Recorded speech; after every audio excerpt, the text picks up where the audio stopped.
Welcome to Creator Conversations, a monthly series where we sit down with top LinkedIn creators to talk about their challenges, triumphs, dreams, successes, and more. See what inspires them to create content and engage with communities around the world.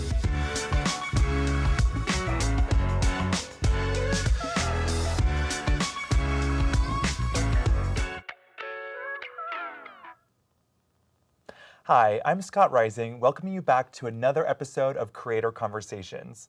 We're about to dive deep into a topic we've all, at some point or another, felt or even faced: burnout. The mental weight it can exert on us in our professional lives is staggering. Just to let you know, we will be taking questions and comments during the show, so feel free to drop them in the chat. Today, I'm honored to have with us someone who's tackled this head on. Natasha Bowman, the brains and the heart behind Crazy AF, which stands for and fearless, in case your mind went elsewhere. How to go from being burned out, unmotivated, and unhappy to reclaiming your mental health at work. Her insights are deeply personal, empowering, and about to change how you think about the intersection of mental health and work. She's also the founder and CEO of the Natasha Bowman Consulting Group, and uniquely combines labor law, HR expertise, and lived mental health experiences to revolutionize workplace cultures. Her holistic approach has positively impacted organizations worldwide, making mental health a priority in today's dynamic work environment. Natasha, thanks for joining Creator Conversations. Thank you for having me. Let's dive right in. Yes, let's do it. To get us started, what is burnout? And how did you become such an expert? Well, I didn't intend on. I did not go to law school to become an expert in burnout. But burnout essentially is a workplace phenomenon. It's similar to stress and anxiety and those types of things. But the American Medical Association has classified it as an illness. Burnout is. So it's when you reach that level of just exhaustion from work. You reach the level of quiet quitting, that term that was floating around for the past year. And you have just reached your limits until you just kind of become kind of cynical about work at one point. So it's something that we all have probably experienced throughout our career. If you haven't yet, you probably will. And that's why I'm so glad to be having this conversation, because I experienced it many times in my career and did not realize how much it was impacting me until I had a mental health crisis and had to step back and just really evaluate my holistic life, and did research around it, have been speaking with mental health professionals and workers from across the globe about their experiences of burnout and what's working for them. Yeah, and you really talk about in your book the way that it really at one point just reaches a breaking point. Do you want to talk a little bit about your story? Yes, absolutely. So here it is, February 2020. At that point, I had reached the C-suite. I started my consulting business, wrote my first book, done my TED Talk, had been named a top 30 global guru in management, and was headed to Indonesia to get that award. And thought nothing could go wrong. And my whole life was centered around my professional success.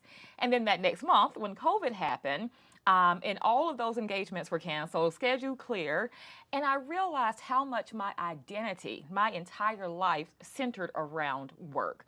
And when that was taken away from me, my brain went to a place that it had never gone before, searching for that identity. And so essentially, I had a mental health crisis, had a suicide attempt, and an inpatient hospitalization in a mental health facility. And it was there that I was diagnosed with bipolar disorder. And after that, I realized that I had been running on very, very low fumes. And I realized I was about 80 pounds heavier. I was in terrible physical shape and then mental shape that I did not realize that. And when I took a step back, I realized how much I was putting work in front of my well-being and how many times I was actually burned out but continued to go. And that was, just really of impact in my, like I said, my overall well-being. Yeah, you were really running on borrowed time there in a way. Yes, absolutely. And I was really struck in reading your book, the way that your bipolar disorder, it was part of what made you so successful. Yes. Your drive, your passion, Absolutely. and the way you just went head first into your work. Tell me about how your bipolar disorder, it helped you until it really didn't. Yes, exactly. You know, I thought everybody else was lazy because I could go for days at a time without sleep. You know, I'm Wow. up. My husband would just hear me clicking on the keyboard all night long. I had all of these creative ideas I just had to get out, and working 3 jobs at a time. At one point, I was working a full-time job on Long Island. I would fly to Washington, D.C. to teach at Georgetown, take a train all the way back, get back to home at 6 o'clock in the morning, and repeat it all over again. And that was nothing for me. So my bipolar disorder, what I didn't realize is that I had lived most of my life for the past 20 years in bipolar manic episodes, mania, you know, and not the dangerous one that I reached during COVID, but it was fueling that lack of sleep, and it just, my brain would not stop.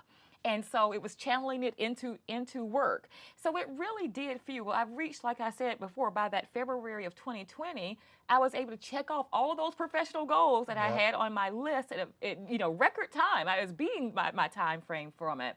And then when that happened, you know, when I didn't have anything to drive that bipolar mania into, I went into the other side of the spectrum, which was bipolar depression. You know, it's a common misconception what I realized when I was doing research about mental health conditions and how employers view them. You know, oftentimes when you read, like, oh, how can you tell someone suffering from mental health condition at work? And the first 2 things you see is high absenteeism, low productivity. And I'm like, yeah, that may be true for some, but what I didn't see was high productivity, right? And that presenteeism always have to be there. Yeah, Well, so it's a common misconception. And for a lot of employers, if the productivity is high and the performance is high, it doesn't really matter if you're having a mental health crisis. Exactly. I thought about it. You know, where could someone have intervened in this? And I thought about my bosses who didn't like say, oh, red flag, I got an email from you at 1 o'clock this morning, 2 o'clock this morning, 3 o'clock this morning for the past week. Are you sleeping? You know, like you said, they were benefited from it. Like, oh, yeah, we're getting all these projects done in record time. So we've got to look at someone who, who may be experiencing bouts of low, right? But also those that seem to be running on fumes that you know they probably don't have, you know, and check in on those as well. Yeah, and I think this is a good time to bring in, you have a really great graphic about these sort of stages of burnout, because like a fire, you start with, you know, ignition. So why don't you walk me through? We have it actually here for you. Absolutely. So, you know, I was, you know, just really studying the stages of a fire, exactly. Yes. And, you know, we light that match. And think about it. When you get a new job or a new excitement, you're on pumped, fire. You're ready. We want our employees, we want our workforce to be on fire. But we want that fire to be fueled with the right things, right? With excitement, purpose, fulfillment, enthusiasm. But what happens is you start out that way, and then it starts to be fueled by other things, right? Other tasks, other workloads, your family, and the fire's just getting bigger and bigger, but not being, you know, it's growing, you know, and then it gets to that third phase where it's fully developed, but it's not being fueled by the right things, right? So when that happens, when it's all those wrong things are fueling that fire, it just goes. And I don't know about you, have you ever lit a match and let it burn out and try to do something else with it other than like maybe right on the sidewalk with it? Yeah. You can't do anything with it. Or maybe it's burned your finger. It's burned your finger, right. And that's why it's so important that we don't wait until we get burned out to take preventative, you know, intervention steps, that we realize, hey, what's fueling this fire? Why do I feel like I'm running on fumes? And, you know, we want to fuel it with the right things. We want to be on fire, but we want to be fueled by the right things. Yeah, and I think what you've talked about too about the intersection of mental health and work is the way that talking about the feelings of burnout or talking about mental health, there's such a stigma around it. Yes. So how has that impacted the people you've talked to? How have you personally experienced those feelings of stigma? Because that preventing it too is being able to talk about it. Exactly.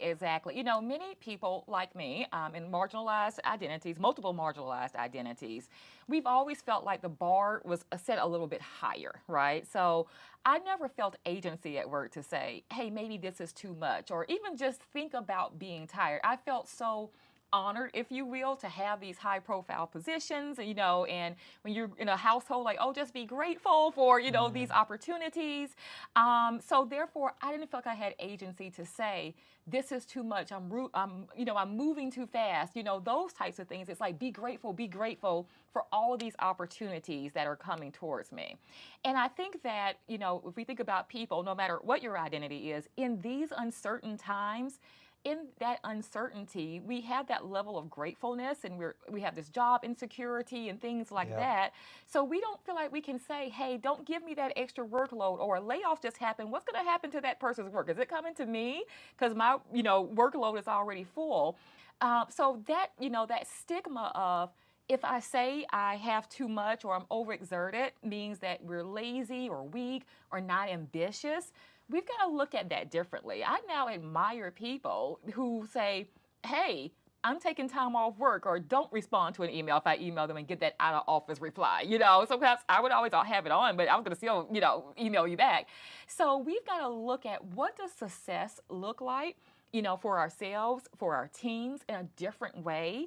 Because if I can't show up for myself, eventually I won't be able to show up for my employer. And that's the conversation that we need to have to break that stigma is, hey, I not only need to take care of myself, but I'm going to be a better employee for you when I'm well, physically and mentally. And what's sustainable, right? Because if someone's a high performer and they're, you know, performing above and beyond 80 hours, and then eventually they're burned out, and then maybe there's attrition, maybe they just check out, maybe they quiet quit.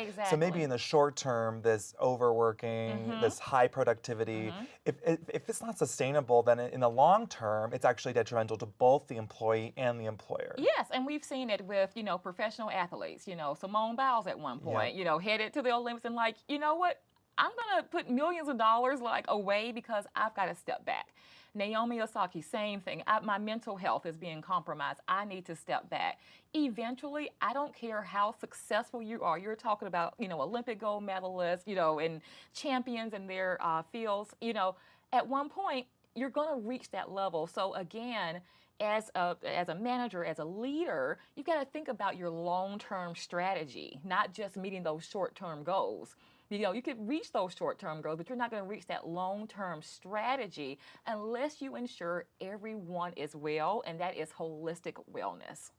Yeah, I think it's really incredible that, you know, both of the women that you mentioned, that they, at the top of their game, are willing and open, speaking about their mental health challenges. And it's unfortunate that some people have criticized them for that. And meanwhile, we've seen the effects of the people that don't take a step back and don't. I mean, the negative effects, whether that's turning to addiction or any, you know, any kind of suicidal ideation. So it's part of that reducing stigma is so much about people who are in a position where they can. That, you know, people at the top of their game. You know, they are in a way at the best position to be able to say, hey, if, you know, this is affecting me, it's probably affecting a lot of other people. And that's why I felt obligated to share my story. I'm no Simone Biles. I'm not comparing myself to a gold Olympic champion. But I feel like, especially as a Black woman who has achieved some professional success, that it was important, you know, for me to talk about it. I'm an everyday person, you know, but have been in the C-suite, et cetera. And for me to share my story so that others feel like, okay, well, if she can share her story to, you know, hundreds of thousands of LinkedIn followers or whatever that is, then I can tell one person that might be just my manager, my story. So it's so important, if we're going to break the stigma, to have these conversations, for these conversations to be welcomed, for these conversations to be invited. You know, and I think that's very crucial, to invite these conversations and have them ongoing. This is not a moment, you know, and we've seen that when we have reached other crises in the workplace. This needs to be a movement where we are finally reclaiming, like I say in my book, reclaiming our mental health at work, but it's on everyone for us to do that. Absolutely. And, you know, you shared your story on LinkedIn. It went viral. Tell me a little bit about, since that moment, and what the response you've gotten and what the stories you've been hearing. What are just some themes about the people that they saw your vulnerability, they saw your openness, and they responded to that by sharing their own stories? Yes, well, it was a pivotal moment in my life to decide to share that story. I didn't know what the feedback was going to be. I knew I was taking a risk. I may lose all my clients. I didn't know. No one like me had ever come out with bipolar disorder that I had seen that looked like me. And so when I shared that story, I put my phone to the side, and I heard it buzz, and I'm like, uh-oh, that's it. But to my surprise, it received that overwhelming, positive enforcement. But I had 10,000 DMs. Wow. Over the course of like 30 days of people saying Me Too. It was my own little personal Me Too moment as it related. And when I shared my story, I didn't share it really in relation to work. I just wanted to share that I had a mental health crisis and I had been offline for a long time and people were reaching out like, hey, you're usually posting every day. So this is what happened. I want to let people know. But the themes that I heard in those DMs and the comments were, I wish I could be as vulnerable and transparent as you are being right now, but I'm scared of what my work is going to say, what my boss is going to say. And that's when I knew, being a workplace culture person, strategist that I am, I've got to find a way to talk about that intersectionality of culture and wellness. I looked back at my role of being the head of HR, and I thought, you know what? I did not do well by my workforces that I supported. EAP is not enough. That's right. So I had to reflect back on my own experiences of being in charge of benefits and wellness, and like, what were those gaps? Now that I have been diagnosed with a mental health condition, what would I need if I'm working for an employer, right? And so I strategized that and listened to the stories, reached out and, started a foundation, actually a nonprofit, and we did a white paper in a survey, and we got thousands of responses in and really looked at that. And those common themes were, I just want to talk about it, but I'm scared of the stigma. And so, again, that's when I did that shift of, you know what, we're going to talk about culture. We've got to intersect this conversation, mental health, into that, because we can think we're having a positive and engaging culture, but a lot of times we don't if people are being silent by what's actually affecting them. Yes, and you touch on this in your book a lot about this idea, the way that mental health is treated differently than physical health. Oh, yes. And you would never, if someone was unable to work because they were suffering from cancer or some other physical health issue, you would never, go, oh, why aren't they working hard? And exactly. why aren't they showing up to work? Meanwhile, people having mental health episodes, which can create all kinds of issues in their ability to do their jobs, and it's seen as a reflection of their character or their work ethic. Exactly, and thank you for reading the book, because you're like going through each section, so thank you. So, yes, exactly. I thought about, as an HR executive, I would tell the managers and leaders in my organization, like, if someone comes to you, with any kind of condition, like, we don't want you saying the wrong thing or putting us in any legal liability, send them straight to HR or EAP. But when I thought about it, if someone came to their manager, like you said, and said, hey, I've been diagnosed with cancer, their manager would never say, like, la, la, la, la, I can't hear this, go to HR. No, they're going to lean into that conversation. They're going to, show that support, offer resources. They're going to check in with them.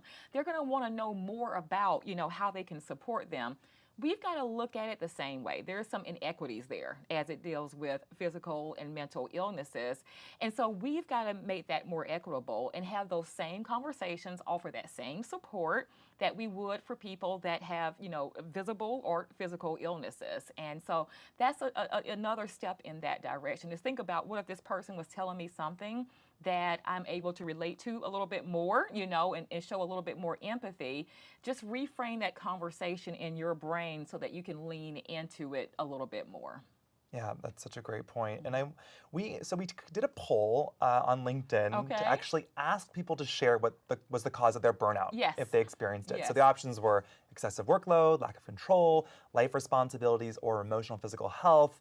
And as we see here, maybe this is obviously to excessive workload, overwhelmingly 53% of people in the poll. And then lack of control and emotional physical health, those tied for second, both at about 18%. So you can just see how different these things are. We had a really great comment on the post about because it's really not an or. Yeah. Like, it is an Can you and. pick all of them? Yes. So this comment from Kristen Jacobson, Mm-hmm. I see it as more of a combination of factors. For example, an excessive workload can be managed, but it tends to push people very close to the edge, where one hiccup with, say, a life event Yes. can send the whole balance toppling. This then cascades down into your emotional and physical health, and things go downhill Yes. fast. Thank you, Kristen. That's such an insightful comment. We love Yes. our LinkedIn Yes, followers yes, here. yes. The way that these things intersect with each other, and the way that you're holding it all together, and then one life event, one unexpected Yes, thing, yes. then creates. What is that? Does that resonate with the Oh, experiences you've absolutely. heard? I mean, the day before my suicide attempt, I was, on Zoom calls and Yep. engaging with my clients, and I was discharged from the mental health facility on a Saturday, and on Monday I was back on Zoom. But like she said, that trickle down effect, it wasn't the same, because then I had this.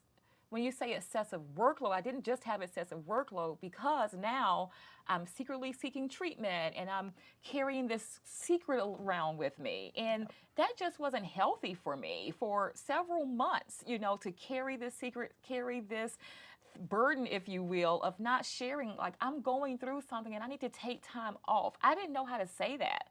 How to say I need more time. I was off, for like 10 days while I was hospitalized, but to come from that experience and jump right back into it, I wasn't my best self for my clients. I probably lost a client because I just wasn't showing up in the way. I'm going to be just vulnerable, that the way that I typically would. So it's so important that we don't overwhelm ourselves, because you will absolutely see that calamity of, events happening that will cause that downward spiral. Yeah, and this is really resonating with a lot of people in the chat. I'm just seeing, like, people talking about, like, yeah, I haven't taken a vacation this year, and really just sharing their own stories Yes. about how the nerves and everything you're saying. We've got people from Kenya tuned in, people from all over the world sharing that this is kind of, this is such a topic that's resonating all over the world. It's a global issue. I was invited to India last October for a wellness conference, and the topic that I spoke about was mental health. And to hear that people across the globe were experiencing the same struggles that we were, because I thought, am I going to be able to relate it?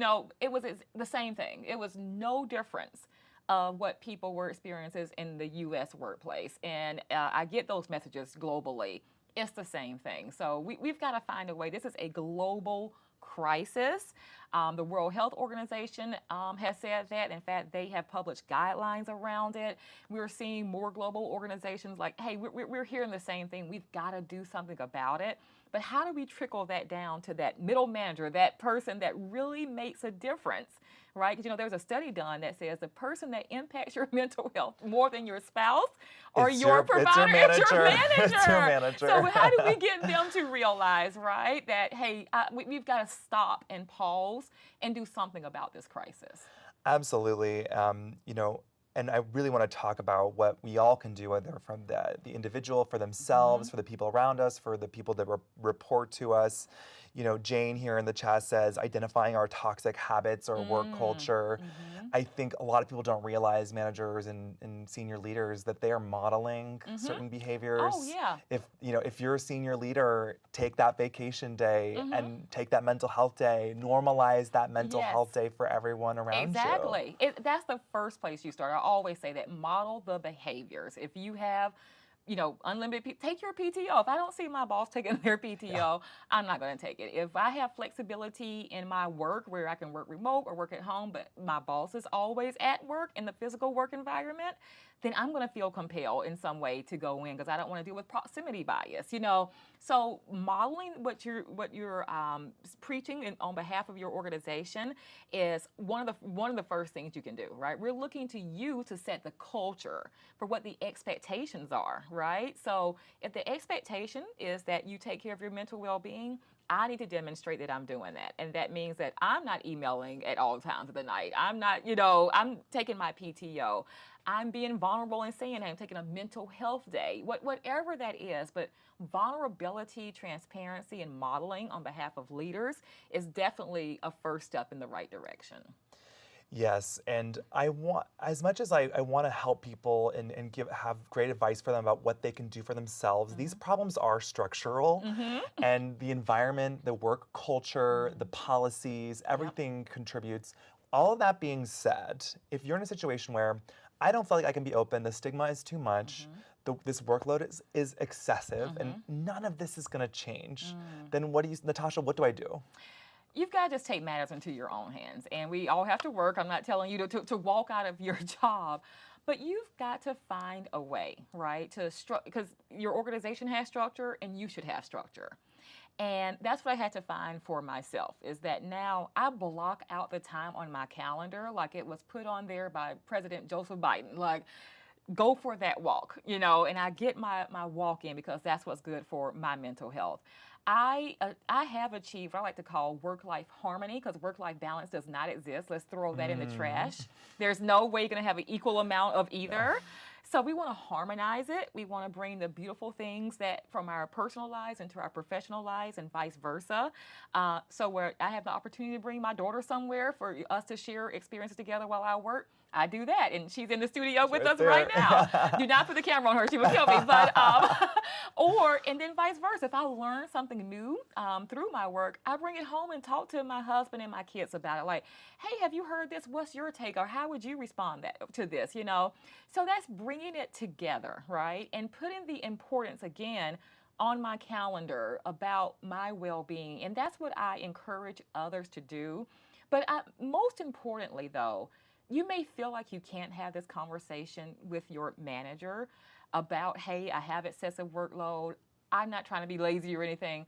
Let's talk about what to prioritize. Let me journal my day for you for a week so you can see that this is not attainable. So you can see how many hours I'm putting in. I love journaling and just showing it. Like, show your day, because that's a visual. I'm not wasting time, So do that.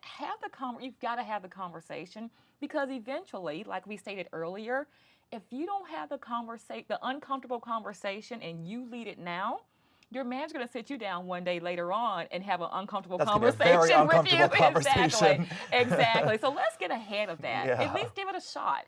And I think a lot of times, from what I hear from people, they're too afraid to even give it a shot. And I think that we are at a time that's better than ever for you to have that conversation and make it a partnership, right? And when we do that, right, it puts both of you in the driver's seat, and it feels like, okay, you're not trying to get out of anything. You're just trying to get into doing better, for yourself. Yeah, it is true. I mean, you would never want someone to be in a position where they are the ones that are stopping themselves from getting that support and assistance because of their own ideas. Oh, this might happen. Exactly. They're going to shut me down. They're going to say no. When in reality, that might not be the case. And you could be the reason that you're not being able to get the support you want because you're not asking for it. Exactly. And I encourage that when you journal as well. Write down the things that you're doing throughout your day and think about, what of this am I putting on myself? What of this is my expectations versus the expectations of my employer and of my family? Because you got to look at your personal life as well, right? And evaluate that.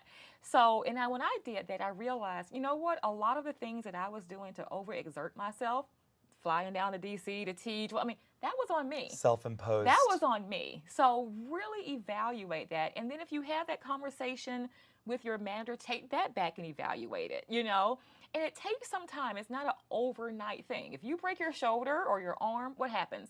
You put a cast on. It's going to take you, a little while to heal that. Physical, you're going to have to go through rehab and all of that. You've got to think about it that way. Absolutely, and we're hearing such great comments from people from Pakistan, from Egypt, Tunisia. It's really incredible. Algeria.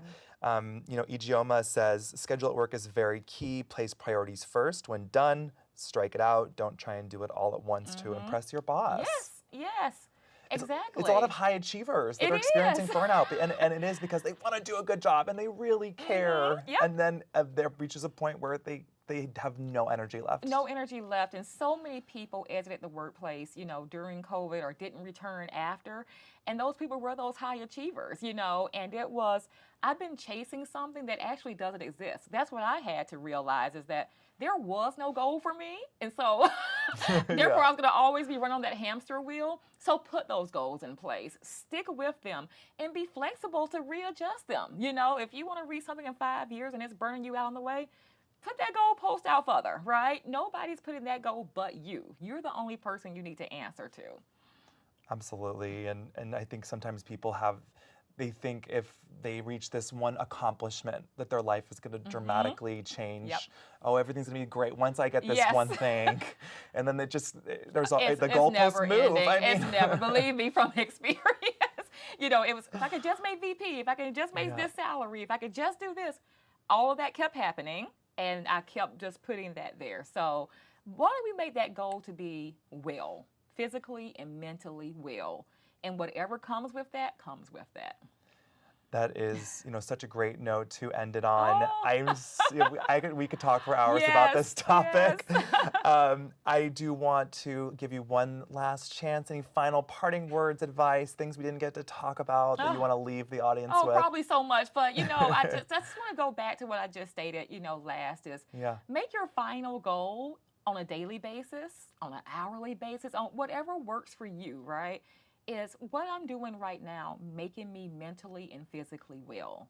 Am I getting joy out of this? Do I feel fulfilled? Am I having passion in this? And if the answer is no, right? It's not going to always be yes, but if you see consistent no's with that, then reevaluate that part of your life, whether it's your personal or your professional. But if that goalpost is wellness, right, everything else will fall in line. Definitely. Even having that as your goal, even if you don't meet it every day, striving for it. Like it's I said, have it'd be positive. hourly. Even if I had 5 hours a day, I did well. That's baby steps. Absolutely. Well, thank you so much, Natasha Bowman, for being here, Thank you for sharing your having story. me. Make sure to follow Natasha on LinkedIn and wherever else you find her. If you're watching this and start to think, if I'm suffering from burnout, go grab a copy of her book, Crazy AF, Crazy and Fearless, How to Go from Being Burned Out, Unmotivated, and Unhappy to Reclaiming Your Mental Health at Work. Until next time, I'm Scott Rising. Thank you. Thank you.